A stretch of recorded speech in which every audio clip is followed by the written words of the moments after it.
Fulufiga ayabize ebyama byonna ebyabaddewo mu kulonda eby'okukumpanya obululu bannange akatambi ogenda kuba ng'okafuna mu maaso awo era nga n'omu ku beesimbawo omwami Nsereko Moses ye ebyavudde mu kulonda abigaanye era nga wamma essaawa zonna agendagenda mu kkooti akatambi weekali mu maaso awo. Nalukoola ye yawangudde akalulu era nga mulina mu maaso awo ng'ate yeebaza abo bonna abamubeereddewo. Calvin Kayanja naye munnaye ku luno akyuse ekibiina kya NRM agamba nedda ekimala kimala mbu tebafaayo ku bantu baabwe ng'ate naye awadde ensonga zira lwaki ayogedde ebigambo ebyo nga wengenda omubateerako mu maaso awo. Kalifaganaga naye avuddeyo n'asanyukirako Nalukoola. Mugamba mutya, mwasibye mutya bantu bange? Kansuubire nti muli bulungi ba mikwano nga enkola yaffe mbasaba vidiyo eno mugimpe like era neesaba gwe wenna atanaba kusubscribinga wano ku Sylvia News Extra nti mukwano subscribinga era onyige mu notification bell olimesibwanga byonna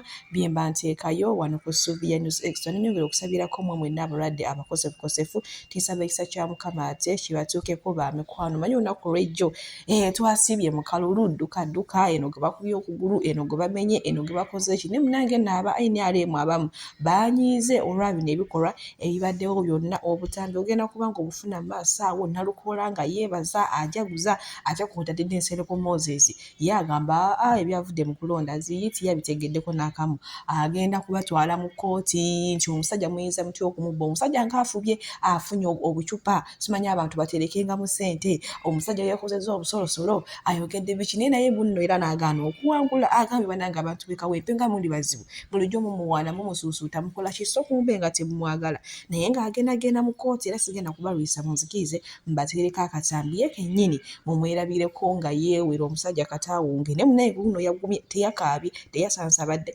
teyakoze ekiwabula adde ayogera kimu kigambo kkooti eramule bayinza batya okumubba obululu ne naye wabula Mukama byewuunyisa ate nga bituufu. Manyi woolemerako omala n'owangula ebintu bizibu oyinza okusanga omupiira gukyusa ate nga Nsereko yakutta akalulu.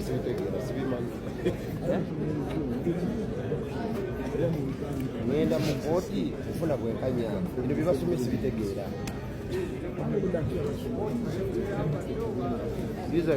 ndaba bye basoma birala public wabuddeyo birala tomorrow I'm going to court.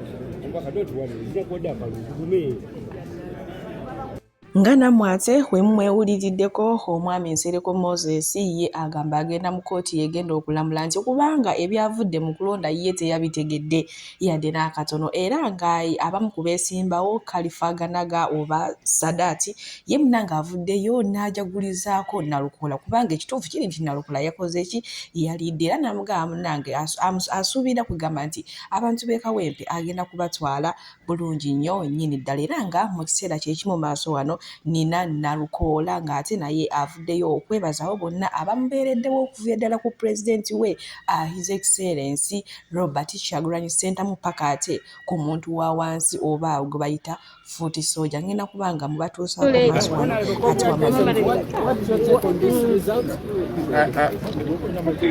This is not my victory. It is a victory of the people of Uganda. It is the victory of the people of Kawempe North. I thank you, residents of Kawempe North, for standing firm against the dictatorial system, the dictatorship of General Museveni and his allies. Indeed, you have stood against him. Sincerely, this victory wouldn't have come. I thank NUP. I thank President Kyagulanyi Ssentamu. I thank the Secretary General, members of Parliament who subscribe to NUP. I thank the foot soldiers, the residents of Kawempe North constituency. I thank you. I thank Ugandans. Your voice has been heard. Thank you very much. Yes. Let us work towards enhancement of democracy in Uganda, but we still have a long way to go. I thank you. Bw'atyo munnange Nalukoola bw'avuddeyo ate ne yeebaza abo bonna abantu b'e Kawempe abasobodde okumulonda naye era kibadde kirabwa n'omwana omuto nti Nalukoola waakulya akatambi k'olaba abantu ng'ate bali mu kujaguza oluvannyuma lw'okulangira nti Nalukoola yawangudde akalulu. Ngenda kubanga mbakutuusaako maaso awo atulaba essanyu eryabaddewo nkongere.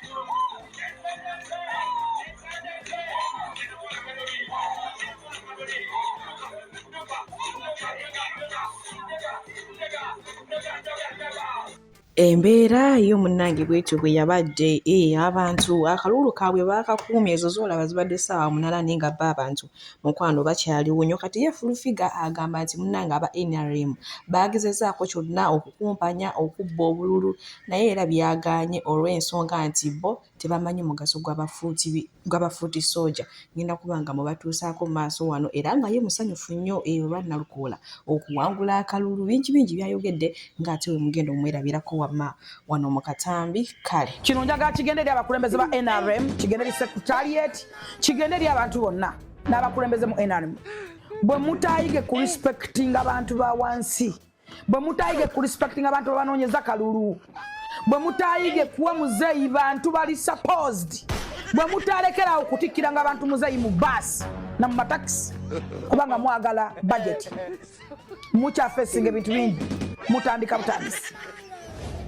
Kawempe mwakwata buses ne mutikka abantu nga bala balina t-shirt za red munda ng'oli akulagana kufungulira wati nagamba ndaba nze wano wantu bimanyi wano tuli kawogo n'emmere batuwadde n'akasente naye omutuufu y'ono nga munda mulimu red kunguli kuliko yero. Ebyo bijja lwaki? Bijja olw'okuba nti munyooma, bijja olw'okuba nti mweyagaliza, bijjira olw'okuba nti temu aba NRM mwagezako kubba akalulu ne kagaana ng'abantu abalabisa nga temusobola kukabba. Ekyo kitu kimenyeewo. Gwe kimenyewo balekenze bankola mayinja gange. Movement eba kalulu era tunagezaako kubba kalulu.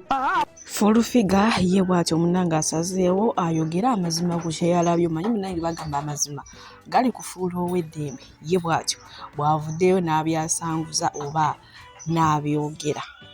Abalungi abatuwuliriza era abatulaba olunaku olwaleero tukyaddeko ewa Sheikh Ashraf Dembe. Sebo nsanyusa okubalaba. Amannya agange ye Sheikh Ashraf Dembe akola ku bizibu by'enjawulo. Omuntu singa aba alina ebirwadde musomereddwa tunywa amazzi ga lukuya nga bw'obadde ogalaba, tugenda abantu ku kyoto ne twokya emizimu emibi egibabaamu n'okulomba edduwa. Abantu singa abeera ng'ali wano atuuse nsobola okumulombera edduwa, ne waba atatuuse nga mpadde amannya ge naye ng'ali wala. Naneetaaze enamba yange yeeno eri 0701763711. Nammwe bannyinaffe abali ebweru oyagala okuba nti oyagala okulombera ku dduwa ng'olina ebizibu, viza zibuze, amaka gakolongotana, sente zikola zimpita mu ngalo, ojja kumpeereza ekifaananyi kyo n'amannya go, ebyo byokka bijja kummala. Nja kukulombera edduwa ojja kutereera. Olunaku olusembayo mu mwezi mba n'edduwa ey'awamu ffenna n'abalwadde bange abakadde n'abapya. Salaamu alaikum warahmatullahi wabarakatuh. Wetwogerera bino ne bannakibiina kya NRM abamu okusinziira nga bye baalabye mu kano akalulu era nga nabo basanyufu olwa opposition ate okuwangula akalulu era nga balina ensonga zaabwe ezimu zibawadde nga gavumenti eno eriko engeri gyezze nga etulugunyamu abantu akatambi. Ngenda kubanga ate nkabalekerako maaso wano era nze munzikirize ba mikwano mbasiibulire wano omukama abampeere kyonna kye musinga okwagala gwe wenna ayagala Suvi News Extra omukama abankuumire. Bye bye. Omuntu okukyuka tekirina budde. NRM yagezezzaako okubba akalulu k'e Kawempe ne kagiremerera. Abantu b'e Kawempe batuufu. Toyinza kuba nti olina ky'otwetaagamu, weetaaga buwagizi bwaffe n'oleeta abatukuba embooko ate n'obeegaana. Olwaleero ebikwekweto bya NEMA ebimenya amayumba g'abantu n'okubagoba ku ttaka lye beegulira bigenda mu maaso. Naye weetaaga feva mu bantu. Nze simanyi ani abalira NRM. Simanyi. Mwe ne mutabaako na mutima gulumirirwa bantu. Wadde ogamba nti kano akaseera tubikkeko. Akalulu ne kabeerayo n'okwata abakuvuganya n'obakolera simpase. n'okuba abantu emiggo okwolesa obusiiwufu bw'empisa nga weetaaga obuwagizi mu bantu. So abantu b'e Kawempe bakoze decision entuufu ne bwe nandibadde nze. Abantu b'e NRM mulumirirwe ku bantu mukolere abantu. Ne mulema n'okubikka ku busiiwufu bw'empisa ne mu kaseera we mwetaagira obuwagizi bwa bannayuganda. Onoonya kalulu mu bantu naye nnema eri mu kwonoona bintu by'abantu, eri mu kwonoona bizimbe by'abantu, eri mu kugoba abantu ku mataka ge baagula. Ng'ate naba authorized ba gavumenti ba LC1 be baasayininga ku ndagaano ze bayina. Abantu n'otabawadde ka transport akabazza mu kyalo n'obagobanga emmomboze mu nsi yaabwe naye ng'obeetaagamu akalulu. N'oleeta abakuba abantu kibooko, ababba ebyabwe, abatulugunya bannamawulire, obusiiwufu bw'empisa naye nga weetaaga buwagizi kuva mu bantu. NRM muswaleeko. Bw'abanga top boss yennyini yazannya omuzannyo n'ab'opposition bakolera sympathy amenya bakandidenti be. Mbabuulira abantu bagenda kutuuka ekiseera nga tebakyesimbawo mu NRM lwaki omuntu aswazibwa obwenkanidde awo. Akalulu ne kabeerayo n'oleeta ab'amagye ne bakuba abantu embooko ne bawamba kamera z'abannamawulire ne basiiwuuka empisa naye nga weetaaga sapoti mu bantu. Ffe tubikkako ddi kale okubikkako. Ebikwekweto byonna ebitulugunya abantu bigenda mu maaso naye ng'obaagalamu favor. Abantu b'e Kawempe mwakoze decision entuufu sibayinaako buzibu. Abantu b'e NRM mwetereeze mukole ebintu ebitwala eggwanga mu maaso. Mulekerawo okubeera so arrogant, so proud. Abantu mubeetaaga. Ne n'olema n'okubikkako mu ssaawa esembayo ne mu kalulu kennyini n'okuba abantu mukolera nnyo ab'opposition sympathy. Nalukola yabadde talina maanyi gawangula Kawempe. Naye bino bye mwamukoledde ku ssaawa esembayo. Musajja mumukutte, mukubye abantu, mukoze biki, mukoze effujjo erya buli ngeri, bababuuza jjaati yaani, ndi tetugimanyi.